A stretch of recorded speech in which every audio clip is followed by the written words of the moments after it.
It is a little red, huh? I think I'm okay. It'll get better in time. I don't know what's going on, but I'm not allergic to anything. Yeah. So yeah, the Mackenzie shit. So what we're gonna do with that, by the way, I've decided we're gonna finish that up tomorrow. We're gonna have Mackenzie Monday, Memorial Day, Mackenzie Monday. We're gonna finish up that tomorrow and go over more shit. If you missed it, Mackenzie's mother was on the Randall and the Hood Booger Talk radio program because they're obsessed with me and they will like do anything to be like opposite of Turtle Boy, and that is also simp for a murderer, a convicted, undeniable murderer, and like they're like having her on, and they repeatedly kept calling it like it's like they first of all they kept calling him Damien. His name's Davion, all right, and he's at least got the victim's name right. That would be like if we were doing this whole thing I can't read and we kept calling him Sean O'Keefe. Like what? No, his name was John. Okay, let's get it right. And no, it's so you should probably get that right. Kevin Kev doesn't know the difference between Ohio and Iowa. That was a tough one. And I think most disgusting is they repeatedly referred to it as an accident. Oh, what about an accident? Oh, calling it an accident means that Michaela. Keep calling her fucking Michaela. They're both stripper names. Okay, Mackenzie. If you call that an accident, you're saying she's not a murderer. You're saying that it was an accident. That's what you're saying by doing that, right? You're saying that you were siding with the defendant in this case. It was not an accident. Accidents mean that you didn't mean to do it, right? She intentionally drove her car into a wall and tried to kill herself, I think, and the two people in the backseat. That is not an accident. No one's ever done that on accident. That is a deliberate act of murder, and she should be in a box. And there's so many. If I am Mackenzie's mother. See, it's okay to get her name wrong because she doesn't matter. She's the killer. Don't get the victim's names wrong, you know. And by the way, I've spoken with Dominic's sister. I hope to have her on sometime this week because victims matter on this channel, not the bad guys. We don't side with the bad guys around here. We side with the good guys. And so I hope to have her on sometime this week.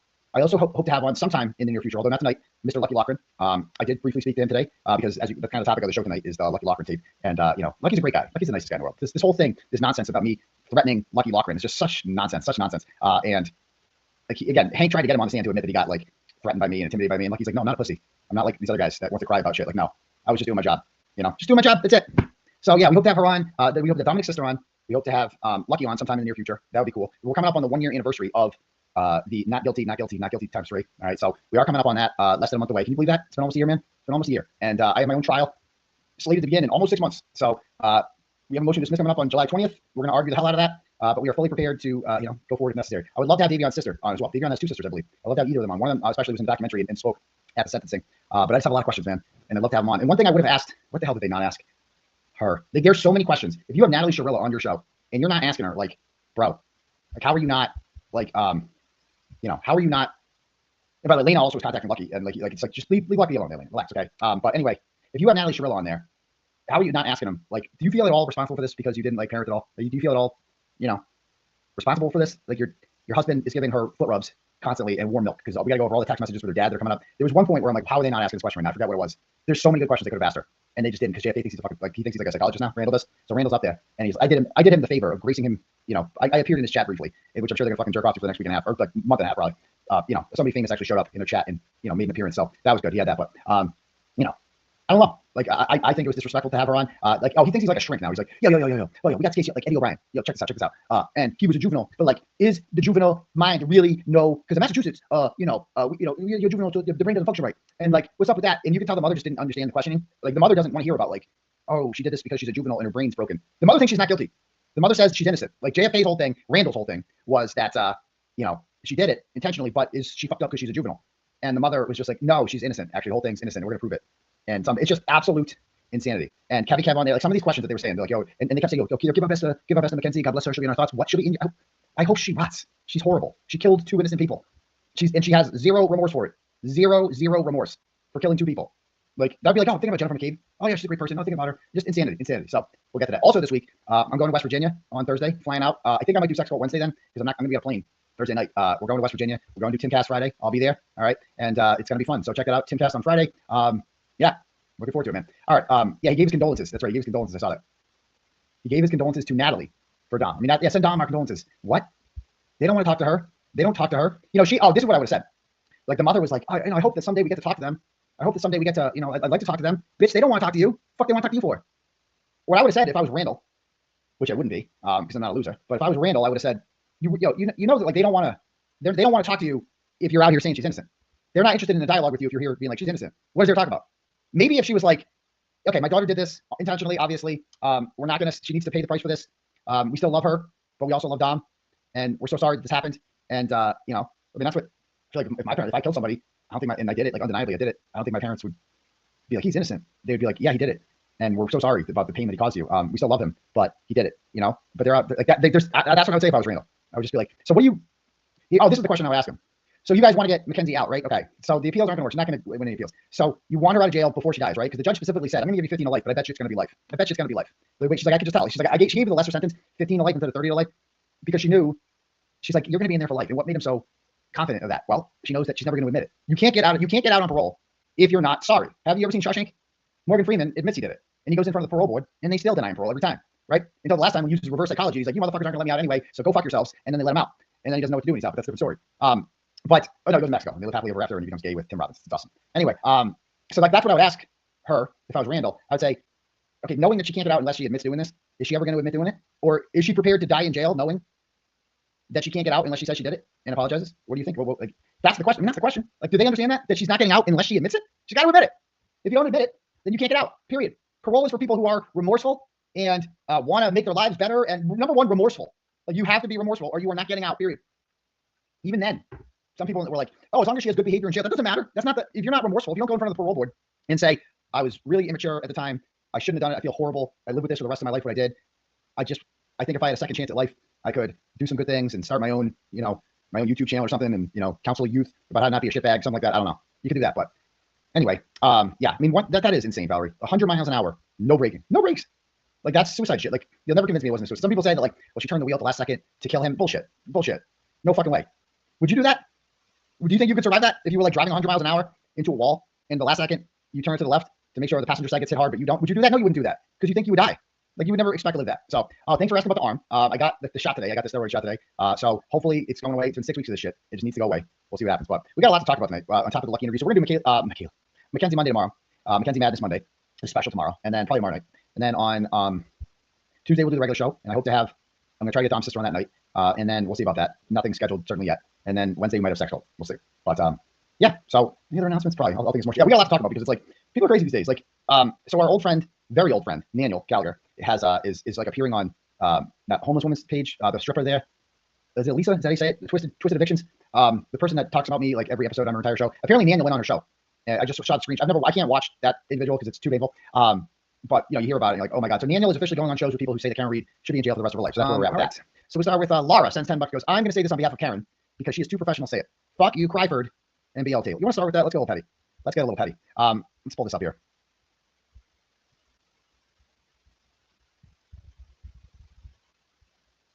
All right. LTL. I think he was on there last time. Yeah.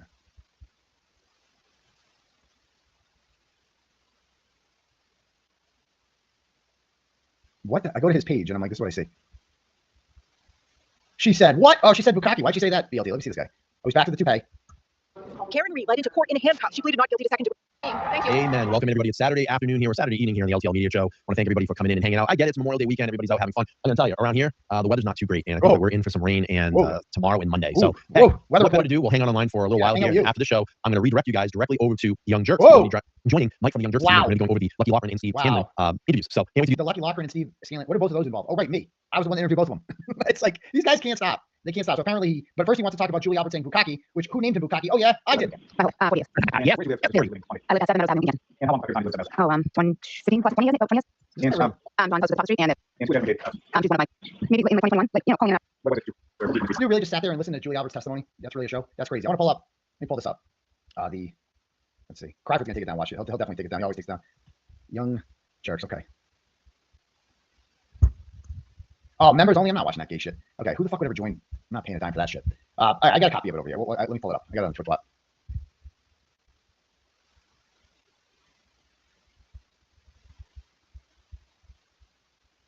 Kazi's got it. Let me play this part. their client. Oh. Mm-hmm. The responsibility in a murder trial is to defend their client. Mm-hmm. And sometimes that includes, I don't know, shading things or being a little loose with things. And also, let's not forget that some of the things that Yannetti has said in public. I need to go on. Do I need to spell out for people? Yeah, spell out. I mean, if you want to bring it up, yeah. Bring what up? Well, you're not always honest. Let's just put it that way. Somebody says, okay, so somebody goes, people are second guessing Yannetti now. No bueno. Exactly. So now we're calling Yannetti a liar. So how exactly are they any different from Krusty at this point? How are they any different from Krusty? Can anyone explain that to me? So that is to protect your clients. And I say, Nan says in the chat here, whomever is the blogger asking these questions of this individual is a little flat.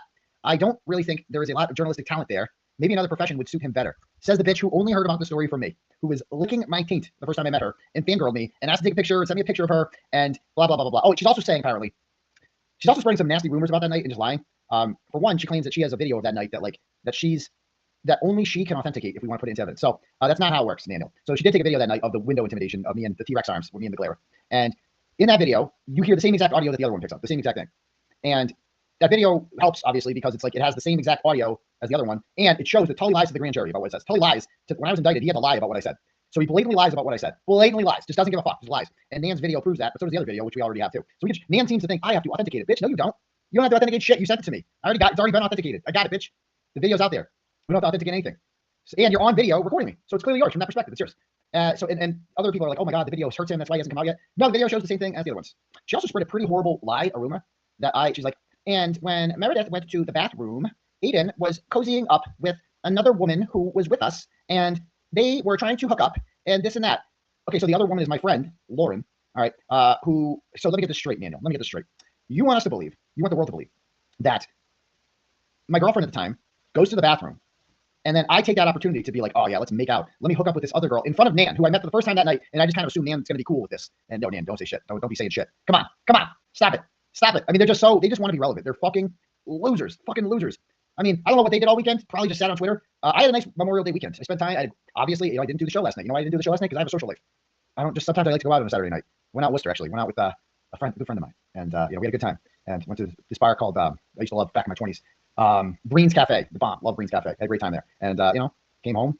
Fridge was broken. It's not broken anymore. So there we go. That's what I did on my night. And they think about themselves, apparently. And then, today I had a lovely afternoon. Family came over. Got to see the house for the first time. A lot of them. Got Chinese food. It was my niece's birthday. Got her a present. Had a nice little day. I don't pay attention. I have a life unlike these people. These people have no life whatsoever. And they just sit there all day and they talk about me and everyone in my orbit. And they think it's just like they want attention so bad. And they can get it from people like Will can give them attention. He can do his petty streams. Dang it, this is about it for me. That's about it. Like they make up outrageous shit, outrageous lies because they want you to respond. They want you to be like, no, that's not true. They know it's not true, but they just want a response from you. They want to keep this back and forth going. It's not going to happen. It's not going to happen. Yeah, there's a meal of food. There's a meal of food involved and the fridge is all better. So we're good. Anyway, that's what I do. This is what they do. So, so these losers are over here shitting on David Yannetti. This is great. Here we go. Anything else about Brian? You just want to let us go. Move on. Yeah. You want to talk about it? Yeah. Let's say it. How can you say it? No, like, some people put stink status on these attorneys, which is. What does that mean? Attorneys is, they're always in the best interest of the client. It's your job. You can't, how do I say this? You can't canonize them, you can't make them gods because you can't also villainize them either. Like, I feel like there's people on both sides. Some people will villainize Yannetti because they're like, this one thing he said wasn't true on the anti side. Now, and the other people are free to read will be like, anything Yannetti says is true because David Yannetti. It's like, right? I'm in the middle between a lot of the craziness. Like I say, from the anti you're in the middle. I mean, he's reverting back to him. This is Crawford when I was in jail. Penn Center. Pussy. Like, going back and forth. Pussy. And I hope Karen Reed's watching this. I hope she was like, this is and by the way, there's a reason that Karen Reed refuses to be seen with these people ever. She knows it's a disaster. Crawford was it? So there was the DJ fundraiser. Karen came on there and, came on there with Nick. And, they talked about how they couldn't say thank you and blah, blah, blah, blah, blah. She was thankful, but she couldn't say thank you. That shit. So that was in December. And she raised like 20 grand that night, which was great. And then they had a little less than me, but who's counting? Okay. And then they had another fundraiser. I don't know, forget when it was. It might have been on DJ Channel like a month later. And that was the infamous James Jackson night when James Jackson was like, Mr. Reed, what's up with that chain? And Mr. Reed was like, pretended he had internet problems and then just never came back. Karen briefly came on camera for a second there and just got the fuck out. And we've never seen the Reed family since. They've disappeared. They don't talk to any of these losers anymore because they realize like it ain't like the old days. It ain't like the old days. Like it's not nearly as fun when Turbo Boy's not around. Okay. When it's like, when Crawford ain't it. Like she's just like, what? She must have been like, what the fuck did you hitch my wagon to, Nick Rocco? What did you do? And Nick Rocco was looking at her like, bitch, I'm a 29-year-old hairdresser with a flat brimmed hat. What the fuck do you think was gonna happen if you align yourself with me? Like, what do you think? And then Bill Reed says, fuck you, the famous one. Bill Reed, we'll never forget that. And so this is the same guy who, when I was in jail, told everybody be nice to the McAlberts. And you can't, she's like, as far as Lindsay goes, you can't talk about her. And also because you scared Krusty. And then he said, what else did he say? The big things. Oh, that Karen Reed might be guilty. That was what he said. And he's reverting back to that now. I was like, I see both sides. I don't see both sides. I don't. I see right and wrong. We're right. They're wrong. David Yannetti didn't lie about shit. So what is there to talk about? I just need to realize sometimes the truth is in the middle. It's not all or none on one thing. Like David Yannetti's a fucking human being. What's his goal? To protect his client. What's that supposed to mean? Come up with a defense. Yeah, I mean, AJ got a lot of shit there in all the trials too. You hear it a lot from the other side criticizing him. Both sides. One side they make them out to be gods, and the other side makes them out to be like the worst people. Yep. It's like they're fucking attorneys. They're doing a job. They have gifts. But here it is. Karen says this is what Yannetti said. Yannetti said on Eden's fundraiser last Sunday, this is what Steve Scanlon told him on the phone. Exactly. And maybe we'll listen to the Scanlon recording. Saying on the fundraiser doesn't say that in a court of law. You know what I mean? Like Yannetti said other things that didn't, ring true, right? Like they were talking to Aiden, right? They were. I mean, so if you want me to spell it out for you. So they were talking. So he's saying there that, he lied about talking to me. He lied about talking to me.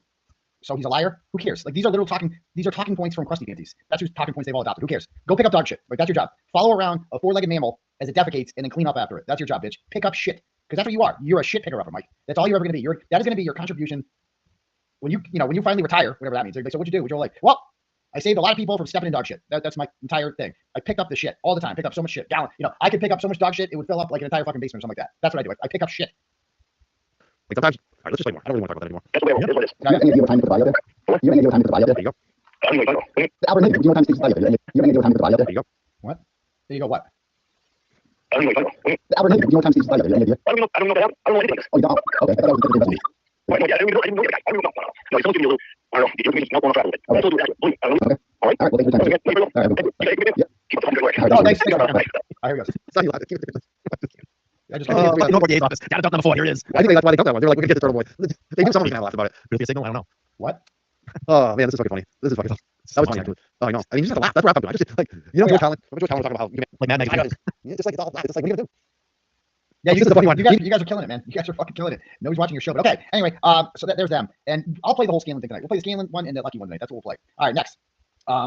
We have where'd it go? There it is. Megan sends $25. Goes, Dr. Daddy, longtime turtle writer, pre Mike Genetti days. Nice. Love your work, and so does my bestie Carrie W. Could you wish her a happy belated birthday? Happy birthday, Carrie W. Belated birthday, and pause for a moment and smile so I can screenshot this and memorialize it on her office wall. Happy birthday, Carrie. I love you. Okay, I'm gonna pause. I've never had this happen before. Someone's paying me $25 to pause for a moment and smile. Okay. There you go. That's it. That's my smile. Thank you. All right, next. Happy birthday. The Albert family rocks sends $10. Goes, are you covering the case of the Mass Attorney General's brother and why it took them so long to bring charges? Also, what education did you need for your previous life as a teacher? I'll try, but I'm kind of busy this week, but wasn't planning on it. But Melanie will for sure. And you just gotta get a bachelor's degree. You gotta pass the MTEL test in your subject matter and get certified as a teacher. Then you gotta get your master's. Then you'll be good. You're good. So, all right, next. Marissa sends $5. Goes, hey Daddy, I'm in West Virginia. Can you come fix my fridge while you're here? I'll show you a great time, a nasty time. Well, that's a little bit. I'm probably not gonna fix any fridges in West Virginia. I appreciate the offer. But just it's a business trip, and I don't know. It's a bit. I don't know. I'm barely in West Virginia too. It's just a tip, literally just a tip. I'll show you what part of West Virginia I'm in. I don't know if this counts as like real West Virginia. All right, so check this out. You guys in your fridges. I'm trying to be respectful here. Okay. All right, so this is all right. So see how it's like a weird shape? There's always like points. So I'm over here. I guess I'm in like the finger. So I'm gonna get fingered in West Virginia. So I fly into DC, and then we jump. They pick us up and they bring us somewhere over here. I'm like Harper's Ferry, right near there. Okay, and somewhere around there. So it's somewhere around here. So this is like barely West Virginia, like barely West Virginia. I feel like real West Virginia is like over here, mountains and shit, and poor people. I think this is like Maryland, West Virginia, like flatter. I don't fucking know, but we'll be over there. Anyway, it's gonna be interesting. So all right, it is a weird fucking shape. Look at this. Look at that shape. Who comes up with this shit? I think it's just a bunch of rivers. To be honest, I assume it's just rivers that are forming the boundaries. I'm guessing, but who came up with this? Has to be a river, right? Yeah, it's a river. There we go. Okay, what a fucked up way to live. All right. Anyway, that's that. Next. We got Kristen sends $10. Goes, listen, Turtle, I sent you a message about a great interview that was done. Oh, there we go. A great interview that was done with one of the girlfriends of Mackenzie in prison. So much information. I sent a link on Twitter. Yeah, I got it. Great content in the video, by the way. He said washers and dryers too. Free Turtle. But yes, I mean any appliance will do really. And I did see that. Thank you for saying that. I did see all these women who are in prison with Mackenzie all kind of want their 15 minutes of fame too, because like, oh, it's just I get it. I'm not that interested in the other people in prison telling stories because a lot of people in jail are just liars in general. I don't trust them, and I think a lot of them are just clout chasing off of this whole thing. I don't know. I said I don't trust them, to be perfectly honest with you, because like you're in jail with Mackenzie. We'll see. All right, next. Let's see. Joy sends $10 and says, Dumb and Dumber are shitting on Yannetti now, but they'll be desperately trying to lick his asshole and grift off Nick O'Malley. Pathetic. Oh, I'm sure they will. I'm sure they will. Absolutely. So yes, that's another case. That's a case I definitely want to get into with Fulmer. So stay tuned. Okay. Let me read any cash apps we got here. All right. Laura sends $10. Goes, what's your go-to order at Chili's? Okay. Chips and salsa, obviously. You got it. It's the best chips and salsa in the world. And then they have a really good buffalo chicken sandwich there. The burgers are excellent, and they make good chicken bacon ranch quesadillas. They usually like switch it up every time. And so yeah, that's my Chili's go-to order. Thank you. Rich sends $5 and goes, my mom has saggy udders and a big bush. Love, Blaze. Oh my God, stop it. Stop it.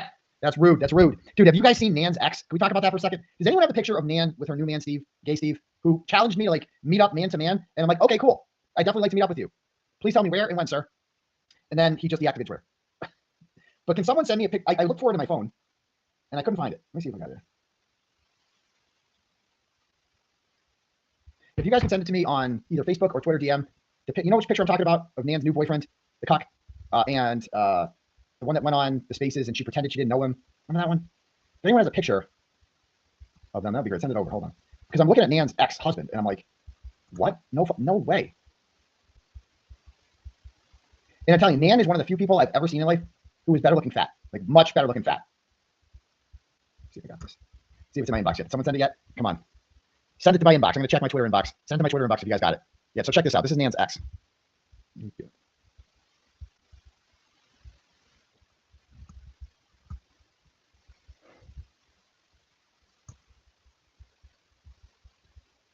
All right.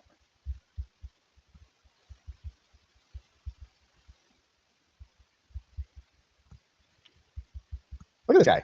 He's not bad. He's not. I feel so bad for this guy. So he's like not. He looks 10 years younger than her. I'm a straight man, so it's different. Like me saying about another guy, but I think he's like attractive, right? He's like not unattractive, I don't think. And there's Fat Nan. It just doesn't look like a match, you know. Like she shot way out of her league and somehow nabbed him. Like she got him, you know. Like so, this is Nan's husband. We say ex, but it's her husband. She's married to him still. So Nan doesn't have a boyfriend. Nan has a mistress by the name of Gay Steve.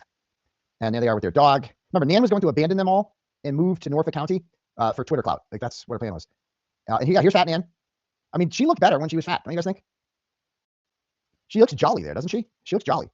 She looks normal. Like she looks normal there. Now it's like ever since now we got Ozempic Nan, so it's like the skin. She still has the skin of a fat person, but the skin like it's still there, but the body is shrunk, and so it just looks like I don't know. It just looks like somebody who's wearing their parents' clothing. Like that's what she looks like, except it's her skin, not clothing. Like that's what her skin looks like. It looks like a little kid, like a little boy trying on his dad's pants. That's what her skin looks like, you know. And then yeah.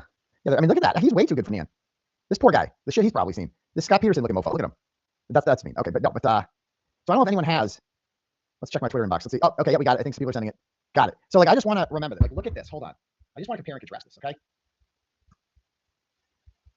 How can I download this? How's it doing that? Save image as. Download. Okay. We need to just compare and contrast real quick.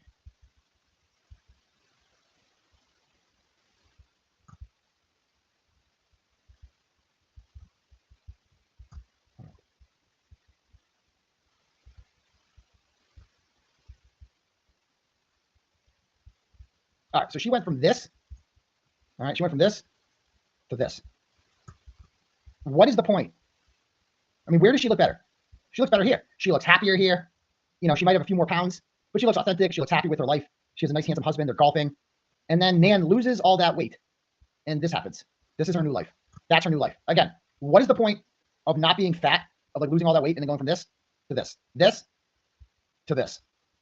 This guy makes Jason Broyles look straight. Look at this guy. What is the, oh my God. How did that happen? Oh my God. Oh my God. Yeah, not good. Not good. Not good. Okay. Timu, Jason Broyles. Not good. All right. So there's that. Do we have any other cash apps here? Yeah. That was from Rich. All right. I'll just hit the turtle chat one more time. Yeah, we got the other Mary B sends $5. Says Cryford has a Nangina. BLT and Naniel share a Merkin. What's a Merkin? Okay, whatever it is, it's bad. Thank you. Next. Jen sends $25. Says, God, get these goddamn charges dropped. You still need to ask questions. Johnny still needs justice. Keep going, Turbo. Tell me about it. Tell me about it. I'd love to be out there asking these people questions, but I mean, Johnny does need justice. Someone's got to ask him questions. Someone needs to get to the bottom of this. These people should not be able to get away with this. So yeah, there's that. All right, cool. I know. I miss being able to go to Ken and ask people questions like, you know, like the First Amendment allows us to do. Now, if I did that, a million people like, oh my God, send him back to jail. I'm calling Tully right now. Okay. All right. All right. Anyway, back to, let's watch some shit here. Okay.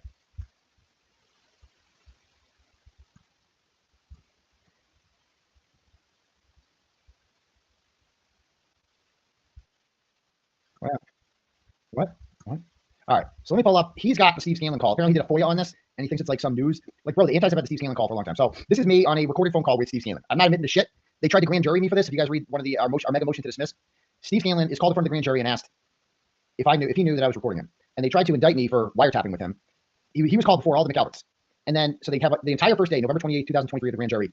They just asked, Steve Scanlon's the only witness. And they just ask him all about this phone call. Now, where this phone call happened in June of 2023. And I accidentally published it on my YouTube page in September of 2023. And Krusty, like I made it public for like 5 minutes accidentally. Oops. And Krusty gets a hold of it and immediately snitches and sends it to Tully and is like, you know, like, oh, look what Turbo Boy did. Indict him. And of course, Tully's like, yes, ma'am. You're our boss, Krusty. There's that. Oh, and let me just, I always forget to read the members. So glad you're reporting on this. Well, thank you, Erica. Reporting on what? I don't even know. But glad to help. Best synopsis of Shawshank ever. Had me rolling. Thank you, Jeffrey. I appreciate that. 3 months. Let's see. Eroy says, I didn't realize that these were the haters, until last night. I was just trying to watch Lucky's interview. I made a comment and got called a complainer. Yeah, exactly. We got Cupcakes for Justice, gifted memberships out here. Thank you very much, Cupcakes. And we got Johnny, 4 months green. Remember for 4 months. It's great to see. Love to see it. Also, one more thing before I forget. I'm supposed to talk about this. And I'll be posting this on the Twitch bot and Facebook. But a couple reminders here that so this is the official poster here for the August 15th Freedom for Turtle Boy bike ride.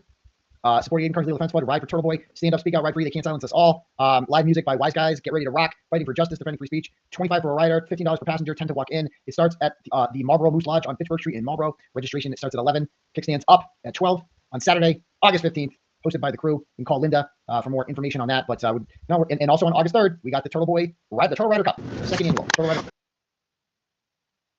Office, 45 Sherman Road in Canton. This is Trooper Michael Proctor, along with Sergeant Yuri Buchanan, spelled Yuribukhenik, with an officer and this is the interview with Brian Loughren, Loughren.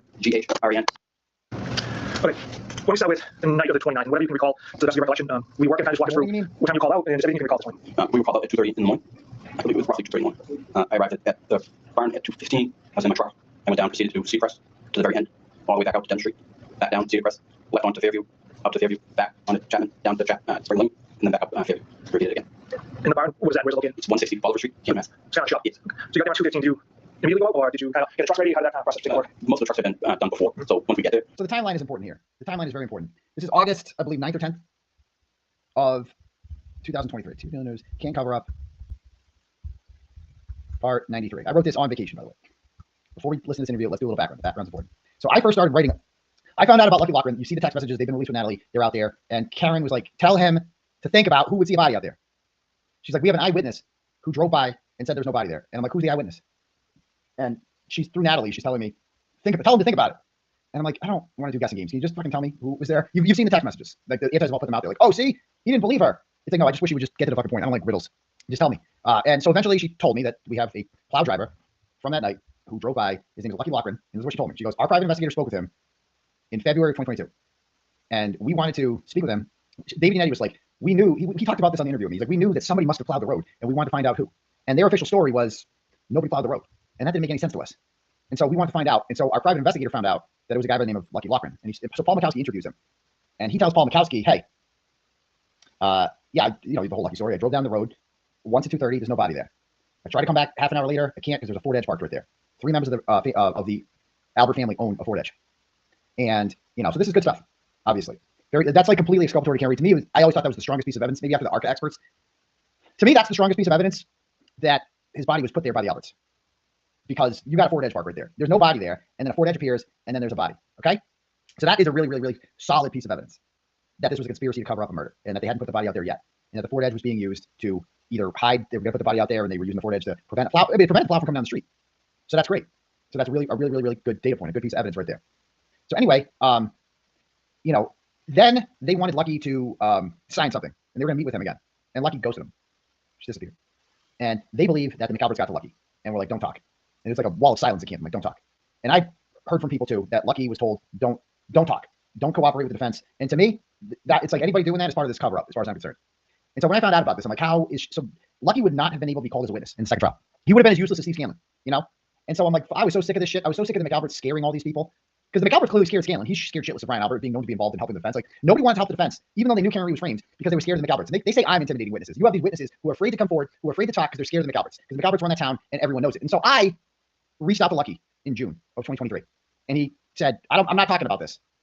And his wife had died like a few weeks prior or a month or so prior. And so I'm like, okay, I'll give this guy some space. You know, it's cool. And I ranted on my show about it. And I'm like, and Court TV has played that clip. And Hank Brennan got a hold of that clip and questioned Lucky about it. And I said something to the extent of, I'm like, you don't got to be afraid of them. I'm like, but you need to talk, bro. You can't just not talk.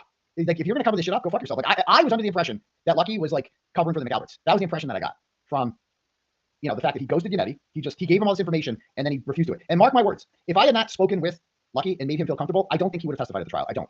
And so I wanted to make it clear to Lucky Loughren that they don't matter anymore. They're not as tough as they once were. They used to run the town, but I run the town of Canton now. I'm their daddy now. And they knew that. I could go to Canton and I stood out when I used to stand outside Chris Albert's pizza shop at the sign. Everyone would drive by and honk and be like, yeah, fuck yeah, Turtle Boy. And they come down and they join me. And because I just wanted to remind the McAlberts, bitch, I run this town now. Because I did. I was much more popular than any of the fucking Alberts were in that town. Because I exposed their asses. And I like to think that I made Lucky Loughren feel comfortable. And so on August 8th, I called Lucky on the phone. While I'm in Truro, I got a house in Truro, as Jill Daniels like to say, I was in Truro. And I called Lucky, the guy's number. It was a couple months later. I'm like, let's see if he wants to talk now. Let's see if he feels more comfortable. Okay. And I published this interview entitled Canton Cover Up, Part 93. Canton Plow Driver says he never saw John O'Keefe's body on Fairview Road and he was threatened by DPW not to speak with reporters. Okay. And so Lucky is the brother of Michael Loughren, the town selectman. Lucky, this is my initial message with him in June of 23. I said, hey, Brian, I have a question. Okay, did you plow Fairview Road? I'm willing to keep your name out of this as I don't want you dragged into this. I'm not answering any questions anymore. I'm sorry if that makes things difficult. Okay. And then I see that, you know, Lucky's wife died in April of 23. And I see Chris Albert on there.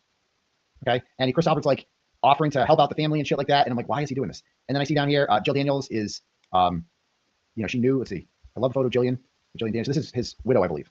Michelle, post that. And there's Jill with Mike Loughren there, blah, blah, blah. Okay. And I publish my recollection of the interview with Lucky. Okay. So this is not like verbatim. This is the best of my recollection. I took notes as quickly as I could. And I said, I recently contacted Lucky. I go, the Board of Selectmen oversees the Canton DPW, which Lucky Lochran works for. They have the power to fire him, and Chris Albert had every reason to make sure that he remains silent, since speaking out could send his son Colin to jail for the rest of his life.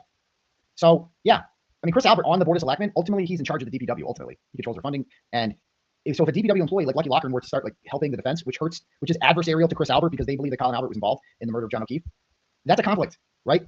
And so I told Lucky here, this is my recollection of the interview, of course. I said, I recently contacted Lucky on the phone and spoke with him about what he witnessed that night and the attempts to intimidate him into silence that have taken place since then. This was our conversation. I go, did they say you couldn't speak with police? Nope. They said, as long as police have ordered the testimony, I can speak, but it's got to be attached to a subpoena or a badge. I talked to the FBI once already and the private investigators twice. That was news to me. That was also news to the Karen Reed's defense fund. I'm like, I cannot wait to tell Karen Reed this. I'm like, bro, Lucky talked to the FBI. That's crazy. I'm like, so the FBI found him interesting enough. Like the mere fact that the FBI wanted to speak to Lucky Lochran means they know what's up. They know what's up. They're onto them. They know.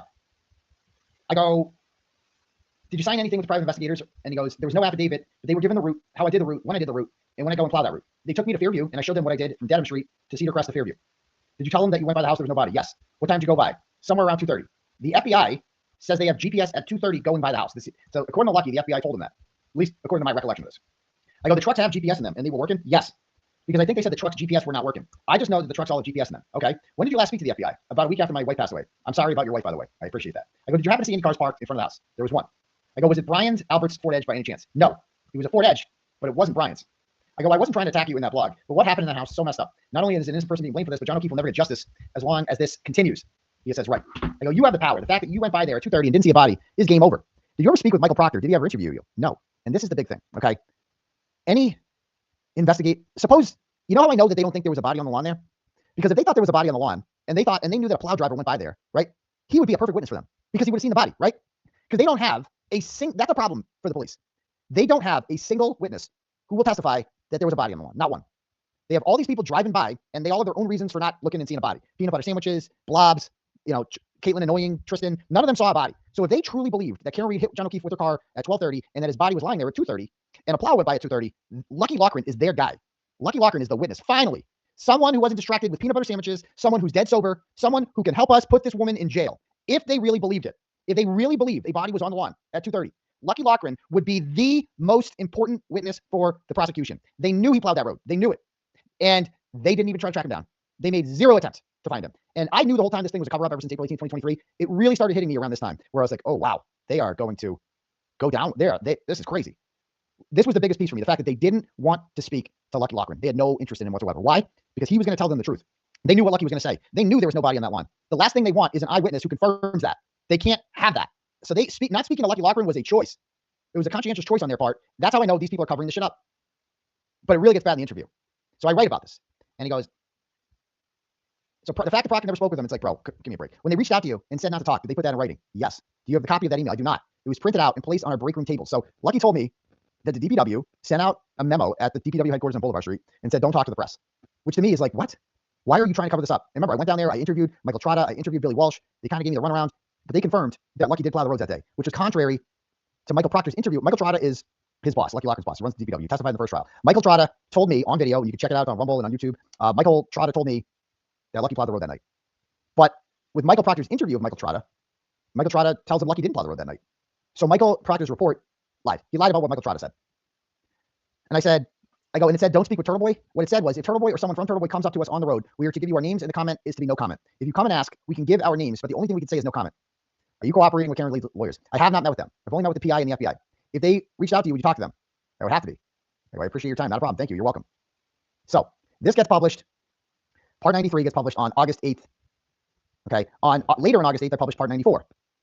Michael Proctor said fake corporation owned by the Albert family friend plowed Fairview Road. Lied about the GPS being broken in a February 3rd report. Okay. So this is Proctor's report. This is from on February 3rd. You guys read that? On February 3rd, I conducted a phone interview with Michael Trotta, an employee of the town of Canton. Michael assists with coordinating plow sanding trucks during storms. Michael stated Canton uses town equipment to treat the roads with the exception of one company. He stated a company called By the Yard is used to assist with plowing the roadways. Michael stated drivers met at 140 Boulevard at 2:30 a.m. and then left from there to clear the roadways. The company By the Yard was not called in until 3:30 that morning. Michael stated trucks were outstanding earlier, but only concentrate on major roadways and would not travel down Fairview Road. He stated that all town trucks are equipped with GPS, but the system went down on January 24, 2022. Interesting. So that's a lie. That's a lie. So either, because we do know that they did go down Fairview Road, but Michael Proctor's report here says that Michael Trotta told them that no one went down Fairview Road and that By the Yard would get Cat Street, not the town of Canton. Huh. Okay. But that's a lie. And so I asked Trotta about it, and he basically denied saying that. His story is very different. So Michael Proctor lied in his report about what Michael Trotta said to him. This is corruption, folks. Fuck all those text messages. The text messages are ultimately what got him fired. This is a much bigger problem. In a murder investigation, he is actively lying about what witnesses are telling him in order to cover up a murder. And no one's reporting on this. No one's reporting on this. So then I look up By the Yard Landscaping, and I notice it's some house in Sharon next to Kim. And the company was dissolved in 2012. But then a guy by the name of Calvin Seaman. So initially it was dissolved in 1998 by Calvin Seaman. The third corporation formed by a Duncan Calvin Seaman under the name By the Yard Landscape was formed on April 25th, 2023, with Rosanna Seaman listed as manager. And so so about 1 week after I start writing about this, By the Yard Landscaping is formed. This company that didn't exist on February 3rd, 2022, when Michael Proctor wrote that report, almost as if they knew this was going to come. And they're like, bro, we got to incorporate. We got to form some sort of corporation here, you know? And who's Duncan Calvin Seaman? Well, he's this guy. Okay. And he's married to her. There's Duncan Calvin Seaman. And he's from Canton, of course. And as it turns out, a guy by the name of Dwight Seaman, all these Seamans, donated $500 to Chris Albert's campaign. Okay. And they know each other. Tina Seaman supports the McAlberts. Look at all these Seamans. And this Seaman girl, the Seaman demon here, she's good buddies with Colin. I know I got a picture of that Seaman, Danielle Seaman. There she is. And she's friends with Jennifer McCabe. And there's Colin Albert. And there's Seaman, the Seaman demon. And there's Colin Albert. And there's the Seaman demon. And there's Allie McCabe and the Seaman demon. And there's Colin Albert and the Seaman demon. It's just like, okay. So a corporation that didn't exist when Michael Proctor made up the lie about By the Yard. I mean, this is real journalism, folks. This is it. Nobody else reporting this shit. So a company called Michael Proctor claims that nobody from Canton plowed Fairview Road. That's what Michael Trotta told him. That's a lie. He also claims that a company called By the Yard would have done it. By the Yard didn't exist when he wrote that report. So By the Yard incorporates a week after I start writing about this. Almost as if he wants to like get confirmation about this, well, and a McAlbert friendly person owns that company, the Seaman demon. And so almost as if he wants further confirmation that you guys plowed that road, right? That they're gonna be like, yep, on it. So I figured this shit out real quick. And I published this story. And so now I'm like, what are they gonna do? They're fucked. Now they know Lucky's talking. They wanted to hide Lucky Lochran. They did hide him. They threatened him. They made him afraid to come forward. And then I went on my show that night on August 8th, and I had this long rant about because Lucky was biggest concern. When I talked to him on the phone, he was scared shitless. Because so I interviewed him, and I don't think he knew I was gonna publish that story. And I did. And he called me back later on, and he was like, I'm fucked. I'm gonna get fired for talking to you. I wasn't supposed to talk to you. Oh my God, like, how could you do this? He was very upset that I wrote that story. And I felt bad for him. And I'm like, you know what? I need to make this right. And so I did this rant on my show where I'm like, do not fuck with Lucky. Like, I'm like, if there's if I even get a whiff of retribution against Lucky Lochran, I'm going to be down in your fucking town tomorrow, holding massive fucking protests. Don't even think about fucking with Lucky, because Lucky just wants to do his job. He's like this. He loves his job. You guys don't understand how much Lucky Lochran loves the town of Canton and plowing the roads. He fucking loves working for the town of Canton, right? And he has since had to move. He now lives a while away. And because he's no longer welcomed in that town by these assholes, he had to leave. He's the only place he's ever lived. He no longer lives in Canton. He still works for the town of Canton, but he has to move. All he wants to do is plow the goddamn roads. And I understood then why he got cold feet and stopped returning David Yanni's phone calls. But you know what?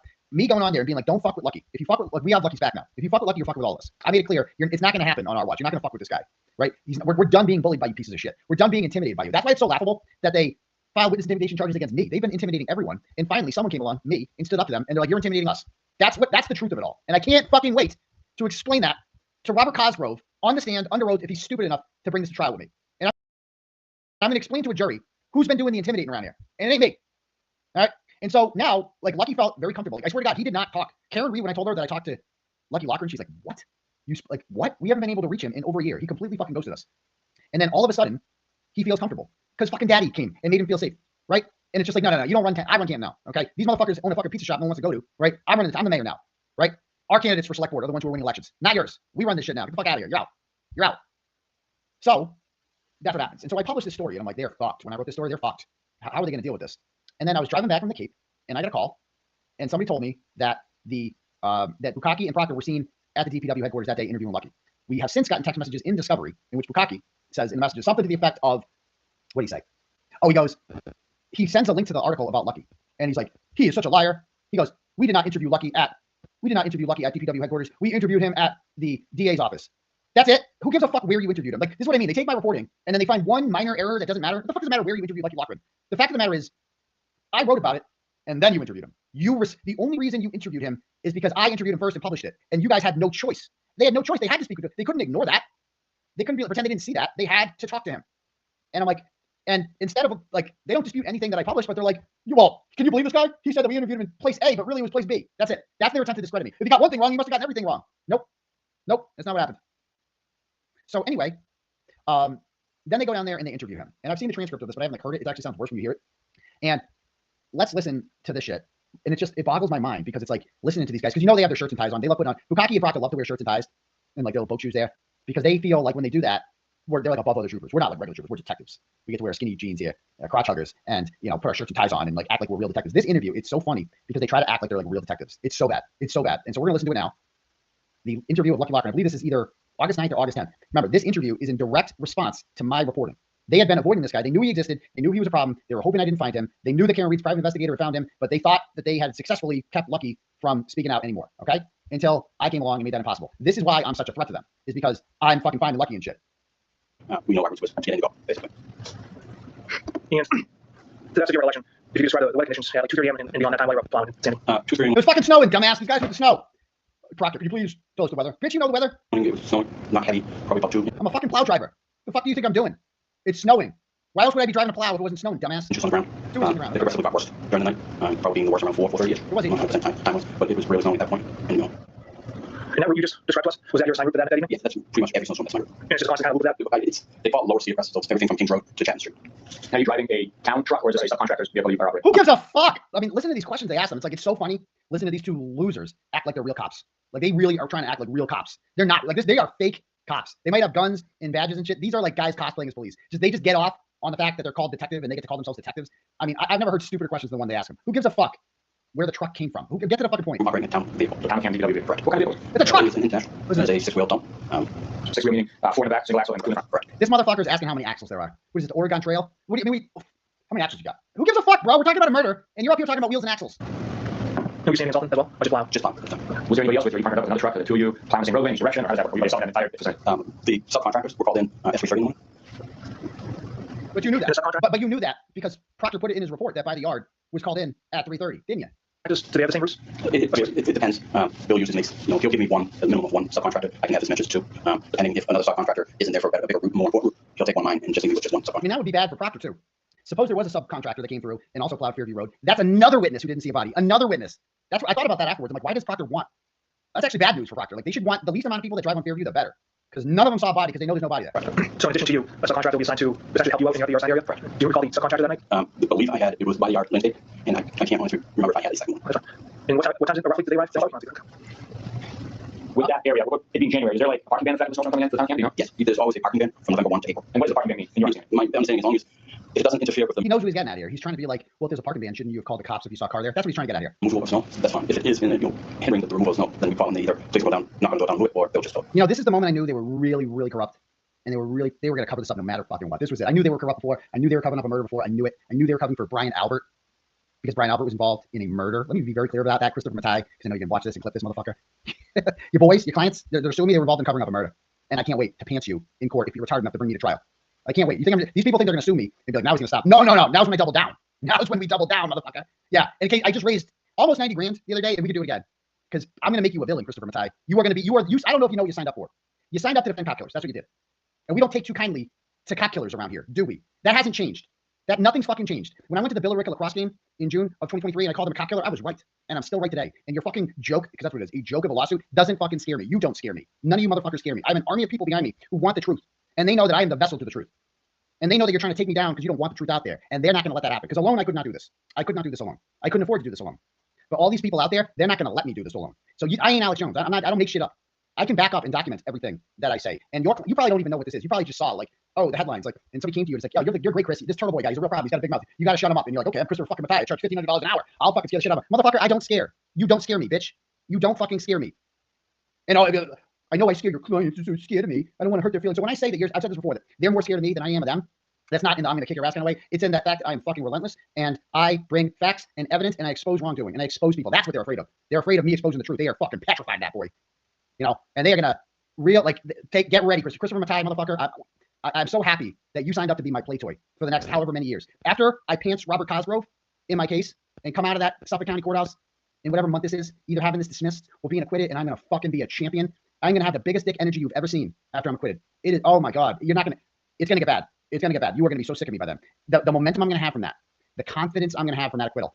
And the first thing I'm going to say in those courthouse stairs is, next up, Christopher fucking Matai. Time to make that motherfucker my bitch. Because that's what I'm going to do, Christopher Matai. I don't care about all the other lawyers. To Luxbury, what's his name? Tuxedo? I don't care about. I don't know who that is. I don't know who the lawyers are. You're the big name guy, right? You're the big gun. You're the guy that took out Alex Jones and the Sandy Hook shit like that. You're my fucking clique. You're my white whale, sir. You. And you signed up for this. You had no idea who it was. I'm just going to take that. I took out Alex Jones. He's a fucking millionaire, right? What's a Turtle Boy to me? No, I ain't Alex Jones, bitch. I am not Alex Jones. I don't make shit up, motherfucker. And I'm not Alex Jones lies. Like, Alex Jones is a fucking liar. He just makes shit up. That's it. You know, he's Alex Jones. He just makes shit up. And he had to get on stand and be like, oh, I was really fucking high and shit. I don't know why I said that shit. I said I was really fucking high. I don't need, because he made shit up. So he had to come up with some excuse for why he said the shit. I don't need to. Everything I said is documented. Everything. And this Lucky Lochran interview, man, is just the icing on the cake, dude. The Lucky shit is the best. Yo, this guy's lying? This guy, oh, you're telling me Lucky Lochran's lying, huh? Okay. So then you got these guys in there and they're asking them all these questions and trying to trip them up. And let's play some more. You remembering the snowstorm? Is there a reason behind that? What's the reason behind you remembering this? What's the reason behind you remembering the snowstorm? Oh, geez, I don't know. Maybe because somebody got fucking murdered that night and it kind of sticks out and it's been all over the news. What's the reason that you remember this night? What the fuck do you think is, dipshit? Yeah, the snowstorm. Believe it or not, I know. I remember a lot of my stuff when it comes to work. Was it a significant snow amount fall that was forecasted that day? I believe it was 18 inches. 18 inches of snow that was coming? Do you remember any? Oh, yeah, 18 inches of snow that's coming. That's me banging your wife twice. 18 inches coming. That's what happens. Did you get to call in the police for? That was obstructing the removal of snow for you that day? There was a vehicle there around 2:30, 3 o'clock in the morning in front of 34th. Oh. There was a vehicle, correct. Okay. What kind of vehicle was it? Ford Edge. Ford Edge. Yes, and where along the property do you remember it to be parked? It was parked looking at the front door. It was to the left of the front door. So it was on the street? Correct. It was on the street, which was facing towards Cedar Crest or Chapman? Chapman. So it's parked towards Chapman on Cedar Crest, on Fairview, and it's to the left of the front door, or to the left of the drive? It was to the left of the driveway. The door was to the left of the driveway. Okay, how many spots up from the mailbox / driveway would you remember it being parked that night? I would say it was probably 4 or 5 spots up from the driveway. Okay. Was there anybody in the vehicle? So right away now Lucky Lochran has told the police officially on the record. No, not 18 inches. I said twice, so that's 9. Okay, I'm just saying that. So he has put the car in the exact location where John O'Keefe's body was found. That's where he just put that car. A Ford Edge. He said he was very specific. A Ford Edge. Not that I recognize. That was the vehicle running? No. Did you notice footprints in the snow around the vehicle before you left? Did you notice footprints in the snow? They've already trying to get him on shit. Why would you ask him that? Did you notice footprints in the snow? Because he's trying to be like, well, there's no footprints then. Like, they hadn't moved the body there yet. Yeah, no shit. That comes later on. They probably didn't put him out there till like 4 or 5 a.m. No. Did you notice any snow footprints leading away from the vehicle? Towards the property, towards the driveway, towards the back of the house, towards the front of the house, any of those? No. Would you remember if you saw that somewhere? Yes. Yeah. Did you have to call CMPD to have the vehicle removed or knock on the door, get the vehicle removed, or did you kind of understand like did you have no CMPD to get the vehicle removed? No. Was the vehicle removed for any reason while you were finding that day? Not that I'm aware of by any other sources other than them driving it away. So this is what they're on a mission here. They're like, we have to discredit this guy. We have to get him, make his story seem not reliable. Because this is how you know they're corrupt. This is how you know they're not looking for the truth. And this is, remember what I said in that message to David Yannetti? Do we need to bring that message up again about exactly what I said to David Yannetti in that text message? We need to bring this up.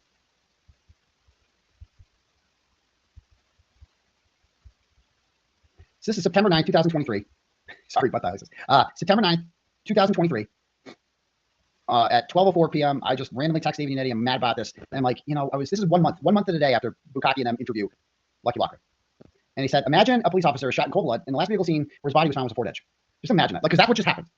Lucky Lochran just told them, I saw a Ford Edge parked next to where you guys claim, where you guys insist, your entire case revolves around that there was a body there at that time. And I just told you, the police, that I saw a car there. And you guys claim that John O'Keefe was hit by a car.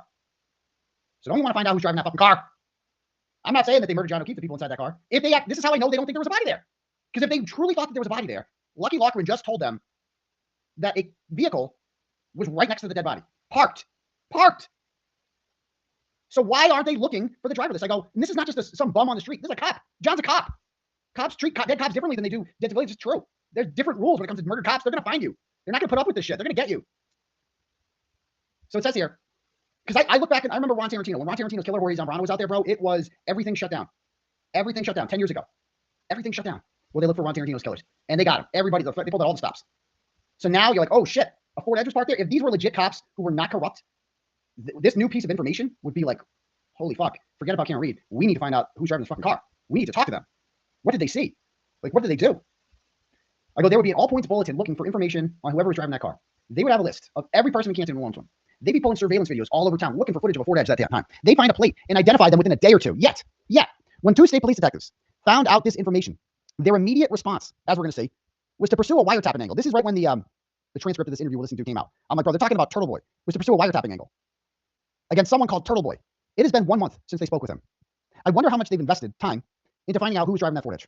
And David Yannetti says, so true. These bastards, Proctor and Bukkake, deserve all the scorn we are getting from them. Christopher Matai, that retard, put in a filing that these bastards that he's referring to are the plaintiffs. As you can see there, that is a lie. Chris Matai lies. I wonder if he knows this. That he's put his name to this lie. I don't know. So back to the interview. Because I was fired. I'm like, that is like, how are they not looking? They just found this out. and they're doing nothing with this. Nothing. The only time you saw that footage? So in a second pass. But it was there for a significant period of time. It was there for at least an hour into the snow. It wasn't enough that it required me to have it removed. There wasn't a lot of snow on the ground at that time, and I could just go around it. And as you plow, which direction is your blade facing? And you're removing the snow as you come down the street. Like you described the routes for. Who cares? Who cares? Russ, you're going unfairly. Can you tell us how you operate in the position to plow? Plows always run to the right. Run to the right. So, and do you go with traffic that you normally naturally would as you plow the roadway, or do you go the opposite way and clean it up in the middle? Normally, I will follow the traffic rules, and if we need to push back, I will go against the traffic. They're just not interested in this forward edge anymore. They're like, okay, cool. So tell us about the ring route. That night, did you have to push back and go against the traffic at any point, or was it a typical pattern? Typical pattern. Okay. Did you see anything out of the ordinary that day outside of the vehicle being parked there in your initial passes? No. Obviously, you've been asked about this before, so it's not a secret why I'm asking these questions. If you did see a body in the roadway or on the side of the road, would you call it in? Absolutely. But that day, you didn't see anything suspicious. No. Does that mean that you definitely there was definitely a body there, or do you think it might be something if people were driving by, or what was your understanding? I saw no body. My truck is high enough with the lights that I would have seen a body. I can't answer to say if it was something. This just went from bad to worse for them. Good question, Bukaki. You just made it stronger. Before, there was no body there. I didn't see a body. Now, it's not only was there no body there, but since you're asking if there was a body there, I would have seen it. That's even better. If there was a body there, I would have seen it. And I don't know if you guys remember this in trial. David Yannetti attempts to ask him this question, and Adam Lally objected, and Hank Brennan objects too, and Beverly Cannoni sustains the objection. So they are not allowed to ask him that. In the trial, in both trials, Lucky Lochran was not allowed to testify that he would have seen a body if a body had been there, because how would he know? Like, you know what I mean? How would you can't testify to what you didn't see. You know what I mean? Which I get. I understand the rules of the courtroom and all that stuff. I get that he can't, but the jury did not hear that in either trial, what you just heard right there. But if you ask him, that motherfucker's sure. Like, bro, it's called Frankentruck. I'm up high. There's lights everywhere. And God forbid any animals. God forbid any animals come out. So I'm always scanning back and forth. Shocking me. I didn't see anything that shocked me. That's good. That's good. That's good. Hear what he said there? Listen to what Bukaki said. Shocking me. My truck is high enough with the lights that I would have seen a body. I can't answer to say if it was something that shocked me. I didn't see anything that shocked me. That's good. That's good. That's good. That's good. That's good. It's not so good for you, is it, Bukaki? Not so good for you. Listen to So you obviously- like they don't know what to do now. They're like, okay, so your turn, Proctor. They kind of go back and forth, but like they're trying to be real cops here so bad. They're like, what would a real cop say right now? I don't know, because we're not real cops. We are aware that there's a publication. Oh, talk about Turtle Boy. Yes. Okay. Yeah, internet. Who published that interview? I believe it's Aiden or Turtle Boy. Are you familiar with his platform, the blog that he does, the video YouTubing that he does? Yes. When was the last time you spoke to him? Monday or Tuesday. I want to say it was Monday. Monday or Tuesday? It was Monday. It was Monday. And how did you guys communicate? He called me. Called you on your phone? On the cell phone. You have your cell phone with you? Can you open up and show us the time he called? The date? Could you open up your cell phone to show us what time you called? Number one, who gives a fuck what time I called? How does that possibly help you in your investigation? How does that help you find who the driver of the goddamn Ford Edge was? How does that help you do that? How? Like, can you explain that to me? Number two, you're asking to look in his cell phone, but you didn't ask to look at Brian Albert's cell phone, did you? You didn't ask to look at that, did you? Or Brian Higgins' cell phone. You just took the part he extracted with his best friend, Matty Couch, at the FBI. Yeah, like Mr. Plow Driver, let me look in what the fuck do you want to look in his phone for? What are you putting in his phone? What time he called me? I mean, what are you looking for? Suppose he shows a phone call between me and Lucky Lochran. What's he going to do with that? What would he do with that phone number? If he saw that in there, what would he do? Yeah, the Collins screenshot, they accepted that. They didn't have to see Collins' phone. It's like, I wondered about this. Why does he want to see the call? And all I can think of is that if they want to see what phone number I'm calling from. Like, does he have any alternate phone numbers we don't know about? Because they want to subpoena my phone records. Remember, they're building a case against me for witness intimidation here. And so they want to see, is there any more burner numbers he has that we can subpoena? That's the only thing I can think of that they want to see this. They really want to see that. Because they're not conducting this interview to like find out who killed John O'Keefe. They're conducting this interview to find out how they can get me. That's the whole purpose of this interview. To how can we use this to get Turtle Boy? Like when Hank cross-examines Lucky, he doesn't want to talk about what Lucky did or didn't see. He wants to talk about me and witness intimidation. I don't have him on my phone. You don't have him on your phone. Listen to this. Call it, you don't have him calling you on it? I do not have his number on here. How come? I cycle my phone all the time. You delete your phone numbers? I delete any calls that come in. I keep it for a month and I delete. Monday was not a month ago. Correct. I mean, listen to this. They're giving him but Monday was not a month ago. Why do you think your phone number is not on your phone? I'm sure it's because I deleted it and I've got 3 days worth of phone calls on my phone right now. You said every month you delete Oh my God. You know, they're trying to catch him in a fucking lie. If I would have him, I just walk out. Bitch, I told you about the Ford Edge. Lawyer, I don't like this shit. What do you mean? Why are you getting my butt? You're asking to look at my phone. You're accusing me of lying now, of deleting phone numbers. Like, but you say you do it every month. Motherfucker, how do you know he doesn't do it on like every August, the 9th of every month? Like, who gives a shit? The fuck do you want to see his phone for? Go out and find whoever's driving that Ford Edge. It's like, what do you do now? So I try to keep my memory as not as blocked out. I do go through my text. I delete my text. I go through my phones. I delete my phone numbers just to keep my memory so it doesn't get blocked out. That's it. That's it. Do you remember the phone number they called you from? It was a 401 number. 401? Yes. 401, okay. And did it come up with his name or where you put it? So Lucky's mistaken there. I don't have a 401 number. I had a 413 number that I called him from. How did the numbers or something? I did not. Did you know his phone call was coming? I did not. Did he surprise you? Correct. What were you doing when he called? I had just been released from work. What were you doing when he called? What does it matter what he was doing when I called? I was taking his shit. I was jerking off. I was going for a run. I was sleeping. Like, who cares what Lucky was doing when I called? Again, this is just them trying to be like real cops. Like, we got to ask them something. We got to act like we're like onto something here. They're just saying random shit now that doesn't matter. Like, nothing. They have no idea how to be real police. None. I had work tonight, overnight. So I was got first thing in the morning? Yeah, probably around 7:30ish. Okay. And did he introduce himself? Did he say anything? Did he identify himself? He said he was Aiden. He didn't, say that I'm Aiden. And then he proceeded with the interview. And what kind of questions was he asking? He asked if I've been cooperating, and I said yes, I have. He goes, who have you been interviewed by? I've been interviewed by the FBI.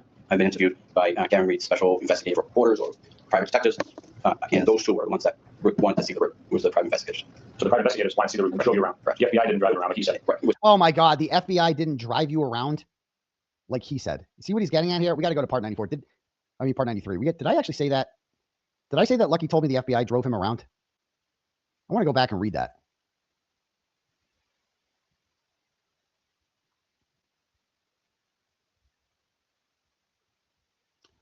Okay, so I said, let's see, where do we see FBI here?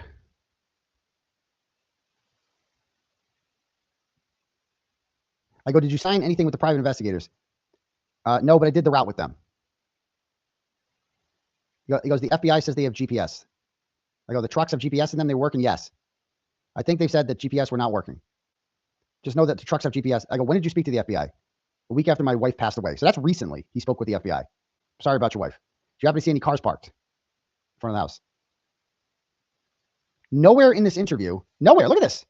Nowhere in the interview do I say that the FBI drove him around. So I want to rewind this shit.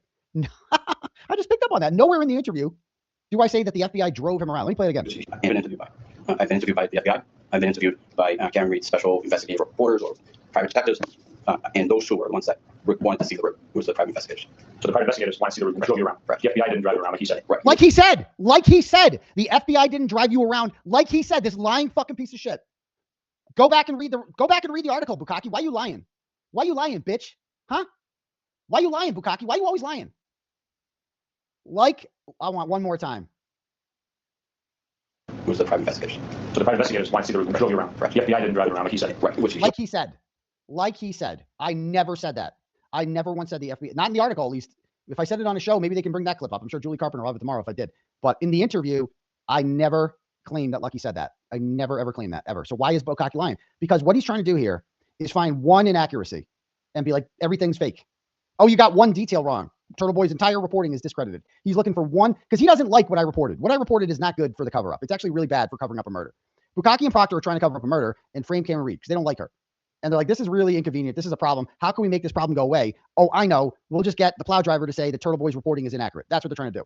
Not about the important shit. He doesn't dispute that the Fort Ed shit was there and that there was no body on the lawn. The really important shit we agree on. But he's like, wait a minute. So what about this one small detail that isn't actually a detail? I've never said that. What about that? What about that one? That's all. And he jumps all over that. He gets excited. Well, so how is that possible that he has a transcript of your interview and he's actually misrepresenting who drove you around? Who did what? I can't answer that. Complete lie. Again, no, go and read it, dude. Go and read Canton Cover Up, part 93. When I interviewed Lucky Lochran, I never, ever, ever suggest that Lucky told me the FBI drove him around. In fact, Lucky told me that the FBI didn't even contact him until after his wife died, which was in April, I believe, of 2023. Right when the FBI started showing up and handing out subpoenas. Right around then. Did he tell you that the interview was recorded? No, he did not. He did not tell you it was He recorded? did not. Oh, so okay. Was there anybody else on the line with him? Oh, he's going for a wiretapping angle here. As soon as I hear this, they're like, oh, they don't want me. They took the Fort. They're done talking about the Fort Edge. They want to talk about wiretapping now. Did he call you? Not that I'm aware of. He didn't make you aware of it? No. Okay. How do you think he got your phone number? Did he say how he got your phone number? Or Oh, again, here's Proctor coming in. Here's with a brilliant. How do you get your phone number? The phone book, motherfucker. Who cares how I got? Who cares how I got his phone number? How is that relevant to anything? No. Did you ever talk to him, communicate with him, visit his platforms in any way, follow him before? That you might have been very shared your contact information with him that way in the past? Who cares? No, but I do follow him. You do follow him. But no, I did not. Okay, I got his phone number from his cousin. She gave it to me. She reached out to me and he's like, I think when you reached out to him the first time, he was just like not in the right headspace. Give him a call. Here's his number. That's how I got his number. Mystery Salt. There was an incident where I was in Wisconsin, and he commented on a post that I did, which was a simple picture of a pancake, and I said, "Holy pancakes!" And at that point, he contacted me through Facebook Messenger, looking to answer questions, and I said at that point, I am not answering any questions. I love this man so much. He's just like the pancake. I was a Facebook post about a pancake, and I think I commented under the Facebook post about the pancake, and I said, I'm trying to reach you, and I reached out to him, and then I saw that. It's like, and you've seen how he responds to me. He has no interest in it. Regarding this matter anymore, unless it's attached to a subpoena or a bench. when did that Adorable. Facebook message happen? March. Of this year? Yes. Okay. Now- So he got that wrong.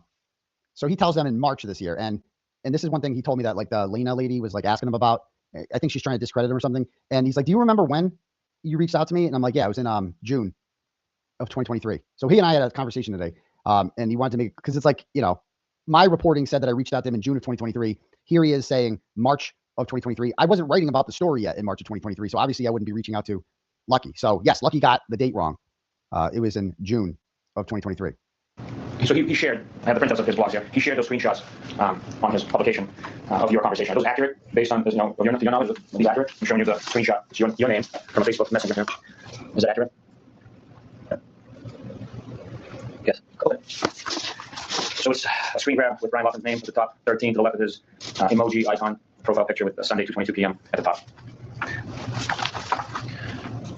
Do we contact Aiden, aka Turtle Boy, contact you in March via Facebook Messenger? Correct. Did you hear from him again until Monday? No. So again, they're going to hang up on these small little details like that. He's confused about the date. It was June of 2023, not March of 2023. Doesn't fucking matter. And then I reach out to him again. What changed your mind about talking and answering questions in the meantime? I don't have an answer to that. Okay. Have you had a chance to review the transcript that he published? How about my wife had recently passed away when he first reached out to me and just wasn't in the mood. How about that? About your conversation before? My supervisor sent me a screenshot of that. And right off the bat, I noticed that he states that I was in with the FBI driving the route, and that's not correct. Nor did I ever say that I was with the FBI in their car going down Fairview. So again, that's not what the article said. It's a little confusing here. But I mean, Proctor and Bukaki have the article printed out in front of them when they're doing this. They're like, we have it right here. You guys all saw the article. Do I need to show it again? Do I need to show Can't Cover Up? Nowhere in this interview does it say that Lucky got in a car with the FBI. Nowhere. It says that he got in a car with the private investigator. He goes, they took me, the private investigator. I go, did you sign anything with the private investigators? There was no affidavit, but they took me to Fairview and I showed them what I did from Dedham to Cedar Crest to Fairview. Did you tell them there was no body? Yes. Okay. Again, so maybe it's getting lost in translation here. Like he says his boss had a printout of. Why is his boss printing this out and giving it to him? Like, hey, Lucky, why the fuck are you talking? Why are they harassing him with this? Lucky can talk to whoever the fuck he wants to talk to. I mean, there's no gag order on him. You can't talk to the media. You can't talk to Turtle Boy. You can talk to whoever the fuck he wants to talk to. How about you stop trying to cover up corruption? How about that? How about everybody starts telling the fucking truth around here instead of being so goddamn scared of these fucking losers, the McAlberts, these fucking losers. Show them the route I do. Okay. I said that was the private detectives that I was with. So that transcript's not accurate? Correct. In that respect. Where did you meet with the FBI? That transcript's not accurate. See, he just keeps going about it. Like, oh, it's not accurate. So Turtle Boy's wrong. That's all he's trying to get out here. The whole purpose of this interview is to discredit me and to try to get me jammed up on wiretapping. That's it. I met with them. It was at my residence. The second time I met with them was to actually go through the route, and we met at 100 Dedham Street, the John F. Kennedy parking lot. Do you remember what dates these were? I don't, honestly. I know one was on a Sunday. Did they identify themselves with credentials to you? They introduced themselves as private investigators working on behalf of the defense team for Karen Reed. What about the FBI agents? The FBI agents did leave me their cards. Correct. Okay. But the private investigators met with you 2 times to take you through the route? Correct. One time. They met me twice. Second time to do the route. Where was the first meeting? I'm sorry. At my house. At your house. And the FBI also went to you? Correct. Okay. All right. I'm sorry. I might have missed it. Misunderstood. The real and another reason they're doing this is they are shitting their pants about this FBI investigation. This is right around the time when Morrissey is writing letters to the DOJ asking what's going on, not getting any answers. This is right in August of 23 is when Josh Levy wrote a letter to Michael Morrissey saying we have a very different interpretation of what's going on there. We have a very different view of this. And so if you're Proctor and them, the first thing they want to know is they're in the dark here. They're like, did they ask about us? Do they want it? Like they want to know what, as soon as Karen Reed's team didn't know that Lucky talked to the FBI until I reported on it. So by the way, this whole bullshit from the Karen Reed stands out there who were like, oh, Turtle Boy was fed this story by Karen Reed. No, I fed this to Karen Reed. Karen Reed had no idea. Karen Reed couldn't talk to Lucky Loughran. Lucky Loughran ghosted Karen Reed. Lucky Loughran was probably not going to testify. Okay. And so she had no idea that this guy talked to the feds. So when Lucky told me that he talked to the feds, I couldn't wait to tell it. Karen gets very excited when you talk about the feds. She loves the feds. She was very the feds were her biggest hope to end this without a trial. Right. And so I couldn't wait to tell her about this. I'm like, oh, she's going to be so happy when she hears this. And she was. And I was like, dude, Lucky talked to the feds. She's like, what? They couldn't believe it. She couldn't wait to tell Al Jackson them. They couldn't fucking wait. Remember, this guy ghosted them. He wasn't talking to them for a year and a half. All of a sudden he talks to me and he tells me, oh yeah, I just talked to the feds, and I totally get it. I totally get it. But so this whole narrative out there that like, well, Aiden would have nothing to report without Karen. How about I'm reporting to them just as much as they're reporting to me? How about this is like a team effort? How about that? The time you traveled the route was with the defense team private investigators? Correct. After Aiden called you, did you call, tell, text, communicate with anyone about the conversation? No. Have you heard from Turtle Sense, either Facebook Messenger. And by the way, I do, I didn't think this at first. I blame Trump for this. It's not a coincidence that like the second Trump became president, Josh Levy resigns as a new DOJ. They just drop it because they just have a different agenda. And going after cops isn't part of the agenda. You know what I mean? There's no way they're not related. I'm not saying I want Kamala Harris to win or anything like that, but like it's kind of undeniable. That cannot possibly be a coincidence that Trump wins, new DOJ comes to town, and this fucking ends. Like, give me a break. But I'm also like, I don't know how the feds operate. Like, they don't bring anything forward that they can't 1000% get a conviction on. They like easy cases. Easy cases. Or defense team, private investigators. Correct. After Aiden called you, did you call, tell, text, communicate with anyone about the conversation? No. Have you heard from Turtle Sense, either Facebook Messenger or text phone calls since Monday? No. All they care about is me. Just to confirm, when he called you, he didn't advise you that you could potentially he's recording. Oh my God. He did not tell me it was being recorded. So now that's like the third time they've asked about that. But they asked about the Ford Edge once and just moved on. When did you stop plowing that area? That day. It could have been anywhere between mid-afternoon. Mid-afternoon. So you were plowing when like the police and the paramedics responded? Yeah, the road was officially blocked at that point. I notified my supervisor that I could not go down any further than Garrett's Lane. He said just to keep it open until they're done. Okay. How long does the route take you to do that whole loop? Who cares? What was the average time that you would cycle from being on Fairview to the rest of the complex and come back to Fairview? I don't know, Bukaki. How long does your cycle last? Let's talk about your cycle. Jesus Christ. It depends. It depends on how much the subcontractor has done on the other part of the route, which are my side streets, cul-de-sacs, and stuff like that. It depends. I mean, normally it can be 20 minutes. If I do Denham Street, Cedar Crest, and go back to Denham Street, come back down Cedar Crest, and up Fairview, it would be 20 minutes. Okay. So the way I'm understanding, correct me if I'm wrong, you with the big truck do the main thoroughway, Cedar Crest, Fairview, and Spring Lane. Yeah. And then the subcontractors do the little small side streets and cul-de-sacs. Is that accurate or am I wrong? It's somewhat accurate. I'm responsible for 8 or 9, 10 streets. So if I get done with those two main roads, Cedar Crest, Spring Lane, Fairview, I'll bounce up and I'll take care of Kings Road, which is a big street. I'll take care of Hunter Lane, which is Suffolk, Kings Road. As I'm doing Spring Lane, I'll go all the way down to the very end of Spring Lane, depending on when the last time the subcontractor has hit Fall Lane, Snowflake, I would hit those again. During this specific night when the snow was coming down so hard and so heavy at such a rapid pace, what would be, and you've been doing this many years, how many years have you been doing this? 18 years the same route? Not the same route. But plowing for 18 years. For how many years on this route? Well, this year would have not been a year I did it. We didn't do any plowing, but this year I was given a new route. Up until that, it was probably 3 or 4 years. So in the 4 years that you did the section in question, including Fairview and Cedar Crest, Okay. what would be the longest turnaround time for you to come back to Oh my Fairview? God. It could be an hour. Could be an hour. Could be an hour. So at any point during the night, did you see a body on the side of the road? No. At any point in the night, with your lights illuminated, you saying up above, did you see a body appear on the side of the road? No. Did you see This is going real well, Bukaki. Just keep asking that. This is going real well.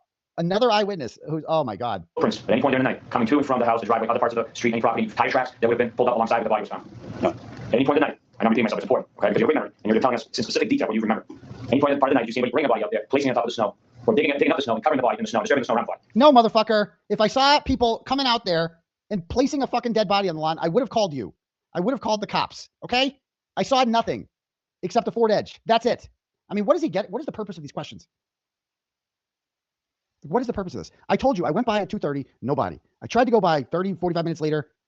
I couldn't because there was a Ford Edge there. So I went back another way. Then I came back later on, a couple hours later, and there's first responders everywhere. That's my fucking night. Okay? What aren't you getting about this? No. Did not observe or remember seeing any of that? No. Any blood trails of a body being dragged? I know you mentioned there was a car tracks pulling out to where you were plowing after the edge had left, right? Right. You didn't see any tire tracks. You didn't see any blood trails being dragged, body being dragged there. Right. And you didn't hit the body, right? If you hit the body, you would have notified. I would have A, known about it, and B, I would have known. I would have been required to stop and make a phone call to the supervisor, and then the necessary phone call. So police and fire, that's protocol for the town. At any point during the night, did you hit anything else? Mailbox, car, anything else? I hit a basketball net that was portable on the side of the road. It Oh, now they got a big boner. The second he said that, oh, you hit a basketball net, huh? Let's talk about that. So you're like a crazy driver, huh? Telling you, the second he said that, fucking Proctor and Bukaki were like, ooh, something we can work with. Let's see where this one goes. So he hit my the arm to my car. It is on top of my truck. So not the plow. Not the plow. So you clipped something up above. Correct. The net actually clipped above your truck. Correct. And it was protruding out the roadway as you were plowing. Your plow didn't hit. No. It's just, it made contact with your vehicle. Correct. And did you notice anybody injured up there that night due to that clipping? No. Did you notify anybody? Yes, but you notified my supervisor. And what was the result of that? The net was turned from facing the street to facing the road. So I turned it 90 degrees. Do you recall the street that was on? It was on Tiffy Road. And off of what street is that? That is off of Cedar Crest and off of King Road. Tiffy is a half moon. It goes to Cedar Crest and comes off of King Road. Did you notice any other vehicles on Fairview Road parked on the side of the road other than the Ford Edge? No. What color was the Ford Edge? I can't tell you. I am colorblind. Was it a light color or dark But as soon as I saw it, like, of course Lucky's colorblind. Of course he is. color? If I were to say it was a tan color, Tan color? But you are colorblind. So I appreciate you revealing that information. It's very forthcoming and shows how honest you are. I also share that information. He says that, thank you for being forthcoming. It shows how honest you are. Like, what the, like, this is again, him trying to act like he's like a real cop. Thank you for being so honest with us. Like, bitch, what the, yeah, he's real honest. There's no body there. That's the most important shit. With the FBI, I share the same information with the private investigator. Okay, thank you. Anything else that you think we're missing about the night in question? How illuminated it was, how heavy in your experience the snow was coming down, how structured your view was as a result of the snow? If you can maybe share your recollection of that. The snow was heavy. It was not blinding. It was not a whiteout conditions, but it was coming down very heavy, very fast. Okay. What about the street illumination? Did the neighborhood lose power anytime? So there was no streetlights. Are there streetlights if you recall on that street? I want to say there is one that I know of, and that's at the end of the property of 34, and it just seems to be like a it's hard to describe it. To me, it looks like a little wood area that has a concrete pole with a light on it. He's like Trooper Proctor. He's like they don't know what to do here. They're just like, let's try to act like real cops. Like, Trooper Proctor, your turn. Like, he passes the ball to him, and he's like, I don't know what to do with the ball. What? Okay, so like again, they're trying to act like, what would a real cop say here? I don't have further questions on the subject. There's unsubstantiated rumors, but we want to get to the bottom of everything. There's unsubstantiated rumors right now that we have learned that somebody recorded you. Oh my God. Unsubstantiated. Again, this is the third time now they're talking about this. Unsubstantiated rumors from who? Krusty? What does that mean? Unsubstantiated rumors that someone recorded you. Who cares? What are you doing? What are you doing? Look, who cares about any of this shit? I'm a reporter. I accurately reported what Lucky Lochran told me. Who gives a fuck about any of this shit? Having this conversation, or somebody prior to having Aiden call you recorded a conversation with you asking you the same questions that Aiden asked. Do you know anything about that? Wait, someone else recorded him? Or somebody unsubstantiated rumors, but we want to get to the bottom of everything. There's unsubstantiated rumors right now that we have learned that somebody recorded you having this conversation, or somebody prior to having Aiden call you recorded a conversation with you asking you the same questions that Aiden. Someone else recorded you? What the fuck is he talking about? And why are you looking into unsubstantiated rumors? Exactly. Who cares? If Lucky's telling the truth, who gives a shit if he's recorded? What does that matter? Unless the whole purpose of this is to try to jam me up on some sort of wiretapping charge. Like, what are you talking about? Do you know anything about that? I have no idea. No idea. Okay. Had anybody else, other than the FBI, the private investigators, ask you the same question or similar questions that Aiden was asking you? No. The transcript of you said you saw the transcript. The transcript which Aiden published. Are those questions, to the best of your knowledge, those questions asked in the same order chronologically in time that he asked you, or are those transposed in time? Are the questions that he asks you in the interview in the order that he asked them? No, I switched it around. I just randomly put questions in order that make no sense whatsoever. Like, what are these questions? Again, I see what he's getting at here, though. He's getting at, if he didn't record you, then how does he have all these questions in the exact order? Because I got a great fucking memory. What the fuck do you care? What does it matter? Because I wrote that shit down fast. What the fuck are you talking about? What are you talking about? Because I had him on speakerphone. I'm fucking typing out while I'm fucking. Who cares? Who cares? That's what he's trying to get at here. This is just more wiretapping. Because what he's getting at here is he's saying, well, if you have them all, if this is exactly how it happened in the exact order, how could he get all this if he didn't record you? I see what he's getting at here. He's trying to be like, Turtle Boy recorded you, right? But if I wiretapped him, if that's what they're getting at, then by definition, Lucky wouldn't know, right?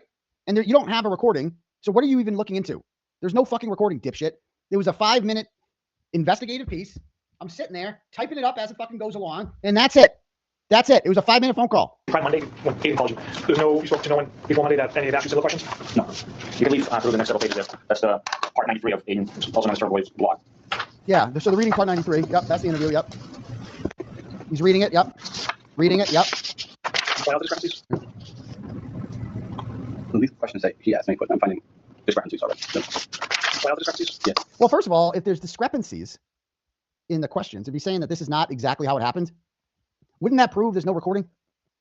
Wouldn't that prove that if I made some sort of error, a slight error in my questions, if I had a recording and then I typed it out afterwards, wouldn't I get it right word for word? There would be no discrepancies, right? If there was a recording, then I would have everything right. This only proves that I'm fucking sitting there typing this shit up as it goes along. No, they said as long as the police supported the testimony. Did they say I couldn't speak to the police? No one has ever told me I couldn't speak to the police. I told him, I'm not talking to anyone unless it's attached to a badge or a subpoena. Did the private investigators present a badge or a subpoena? No, they introduced themselves as private investigators for the team, defense team. To me, that was sufficient for me to warrant to go with them and to cooperate. It's like, it really is. They're treating him like a criminal, treating me like a criminal. The Ford Edge, no interest. Exactly. I mean, Lucky isn't listening to a recording, and yet he can find discrepancies. I feel like they don't understand how brains work. He's asking questions regarding a memo referring to Turtle Boy and questions asked. And we were instructed that he got that wrong. It's completely wrong. In what respect is that wrong? We were told that we could speak. We're not answering the question. So if he says, answer the question, our response is to be no comment. So there's multiple discrepancies in what Oh my God, did you hear what he just said? So Lucky's a little confused here. Listen to what he just said. We were told that we could a memo referring to Turtle Boy and questions asked. And we were instructed that. He's asking questions regarding a memo referring to Turtle Boy. Turbo Boy. He's asking questions regarding a memo, refer to the memo from the Canton DPW that tells them don't talk to Turtle Boy. He's asking questions regarding a memo referring to Turtle Boy. Questions asked, and we are instructed that we give our name out. He got that wrong. So I said in there, I quoted him as saying about that. Let's see. I quoted him as saying,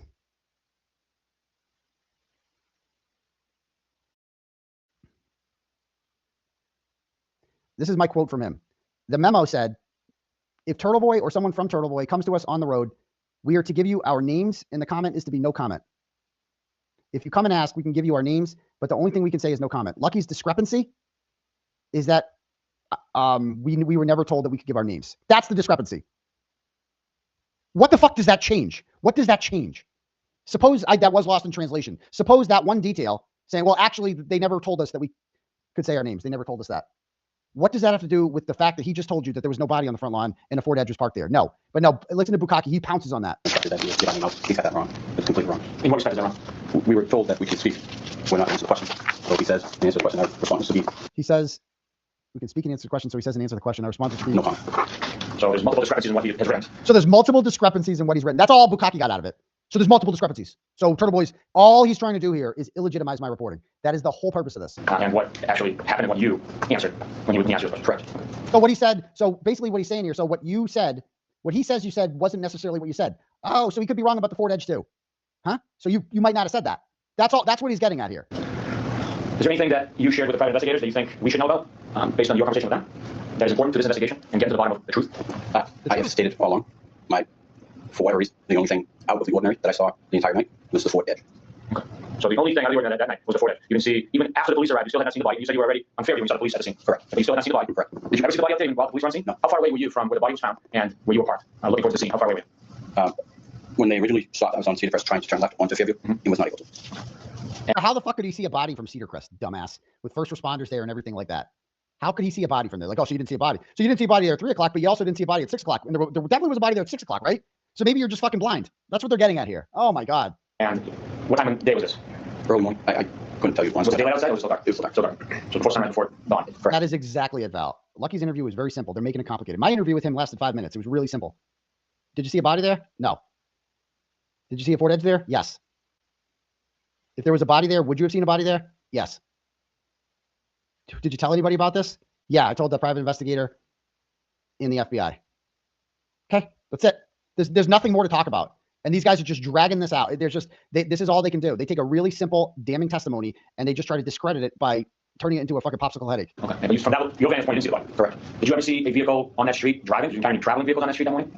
There were several, throughout the entire storm. So several vehicles you saw on Fairview. Correct. Did any vehicles stop at the home while you're plowing? Not to my memory. When I saw him, I was going the opposite direction. More evidence. So there's more cars on Fairview Road. More cars went up and down. He just put more eyes on 34 Fairview that didn't see a body.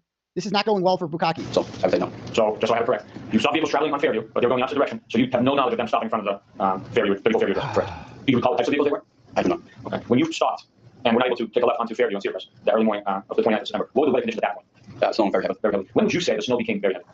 I don't know. I would say around 4:35. That's When you observed the Ford Edge, was it accumulating snow on top of it? Was it covered? no, it was not. It was not. It was not. If it had maybe an inch or two at the time, if that. Who The cares? last time you saw the Ford Edge there, had it accumulated snow on top of it? Did you see where the Ford Edge went to after it left the front of No. Fairview? No. You didn't see it in the driveway, the neighbor's driveway, and, you didn't see any tracks where the direction it traveled? No, I did not. And was the Ford Edge one of the vehicles traveling to the best of your knowledge? No. Okay. I'm good. All I'm right, good. well, thank you so much for your time. It is now But then they call him back. 12:25 Then they call him back. on They're the dot. pissed. And they're pissed. Conclude this interview. Okay, they call, nope. Part 2. They call him back. It's 12:30 p.m. Trooper Michael Proctor, PROCTOR, along with Studying Buchanek, Bukhenik, with the Norfolk District Attorney's Office here in the Norfolk District Attorney's Office community room. Present with us is Brian Larkin, LOUGHRAN. Brian. Before walking out, you remember something. You want to volunteer certain information to further support additional discrepancies with accounts that have been Additional discrepancies. Oh, you want to discredit Turtle Boy some more? discussed and described and documented and produced on Turtle Boy's platforms. Can you further share with us and this recording what you stated to us prior to concluding leaving the office here? It states in the transcript that I was presented with GPS information from the FBI that is utterly false. I was never given any information or documentation from the FBI other than It says, what did it say? GPS. It states in the transcripts that I was presented with GPS information from the FBI. Let's go check the transcript.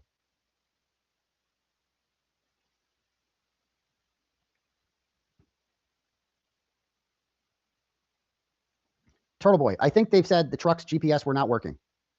I just know that the trucks all have GPS in them. Oh no, I go, what time did you go by? Somewhere around then. The FBA says they have GPS at 2:30 going by that house. Not that Lucky was presented with GPS data. This is what Lucky told me. He told me the FBI says they have GPS data, not that they were presented with it. So again, if Bukaki and them were honest, they'd be like, well, actually, in fairness, that's not what he said. But they don't care. All they want to hear is the word discrepancy. That's all they want to hear about. So like Lucky is misunderstanding or misreading something I said here, a simple misunderstanding, because I don't say that the FBI presented him with GPS data. I quote him as saying that the FBI told him they have GPS data. That's it. Yeah, that's it. So I'm going to go back to this. Information from the FBI that is utterly false. I was never given any information or documentation from the FBI other than I was never given any information or documentation by the FBI. I never quoted him as saying that he was. If Bukaki and Proctor were honest cops, they would say, oh, well, he never, that's not what it says in the transcript. He's not quoting you as saying that. Lucky. They don't care. They just want Lucky to dispute my reporting. That's all they're trying to, they just like the word discreppancy. That's all they want here. Okay, thank you for clarifying that. You additionally said there was other discrepancies during an interview about your practices plowing the roads. Can you go into detail discussing those and how you went about those? I was asked by the private investigators from the defense team, from Karen Reed, that stated I said that I ring road to the left.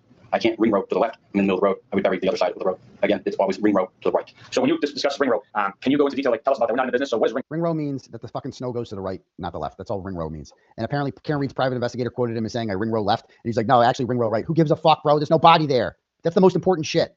Rowing mean in your profession? So when you are plowing and the snow comes off your plow, it leaves a row of snow. It's called a ring row. So it's a continuous row of snow. If you put it in the left, it is adding an additional amount of snow on the ground that's there, plus what's coming off my plow. So ring rowing to the left, which side of the blade as you're moving forward is further ahead?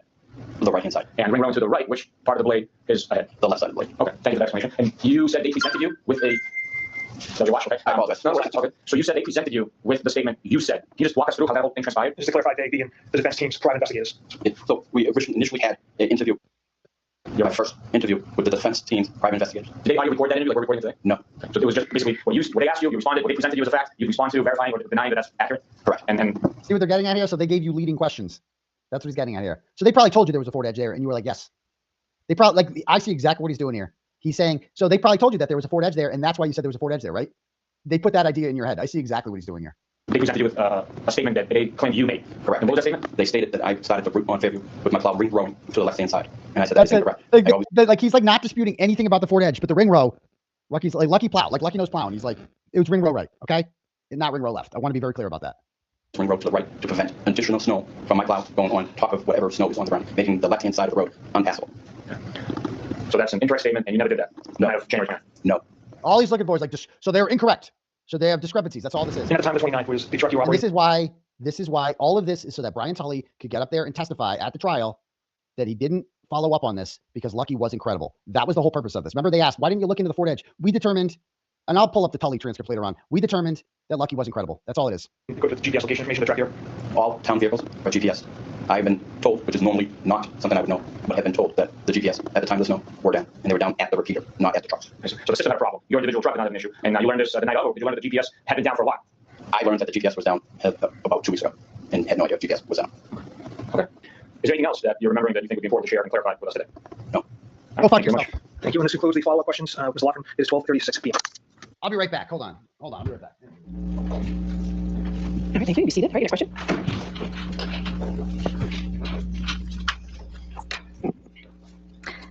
Tommy, please have you put up Plaintiff's Exhibit 881A. Mr. I'm going to ask you to take a look at Plaintiff's Exhibit 881A. This is one of the articles containing counterclaim statements by Adam Waldman. Is that correct? I haven't seen the article yet. Okay. Why don't we go to page 8 of this article? Adam Waldman, Depp's lawyer, said afterwards, quote, Amber Heard and her friends in the media use fake sexual violence allegations as both a sword and shield, depending on their needs. They have selected some of her sexual violence hoax facts as a sword, inflicting on the public and Mr. Depp. Do you see that? Yes, I do. Is that one of the statements that you allege are defamatory? Is it defamatory? That's correct. Okay. Can we please go to Plaintiff's Exhibit 881B? And if we go to page 10 and 11. In Plaintiff's Exhibit 881B, Depp's lawyer Adam Waldman said the various discrepancies prove that nothing Heard and her friends said about the events of May 21, 2016 would be considered credible. Quite simply, this was an ambush, a hoax. They set Mr. Depp up by calling the cops that the first attempt to do the trick he told dailymaiil.com. The officers came to the penthouse, thoroughly searched and interviewed, and left after seeing no damage to face or property. So Amber and her friends spilled a little wine and roughed the place up, got their story straight under the direction of a lawyer and publicist, and then placed a second call to 911. But even this didn't have apologize. Okay.